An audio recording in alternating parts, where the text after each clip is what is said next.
இப்போ நம்ம நகை வாங்குறோம் அப்படின்னா, இப்போ நான் கிராமப்புறங்கள்ல இருக்கிறவங்களோட பார்வையிலேருந்து பேசுறேன். அவங்க வீட்டு பக்கத்துல ஒரு சின்ன கடை இருக்கும். அங்க போய் வாங்குவாங்க. விலை கம்மியா இருக்குன்னு சொல்லிட்டு வாங்குவாங்க. அதே அதே தொகைக்கு நீங்க இங்க வந்து பார்த்தீங்கன்னா, விலை அதிகமா இருக்கு.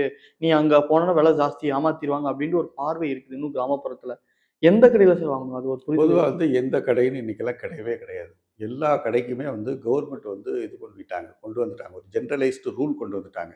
என்னன்னா 916 தான் கொண்டு வரணும். அதே மாரி ஹால்மார்க்ங்கிறது கவர்மெண்ட்டே போடக்கூடியது. ம். ஸோ ஹால்மார்க் நகைங்கிறது நீங்க சின்ன கடையில வாங்குனீங்களா? பெரிய கடையில வாங்குனீங்களா? ஏசி கடையில வாங்குனீங்களா? ஏசி இல்லாத கடை அதெல்லாம் எந்த பேச்சும் கிடையாது.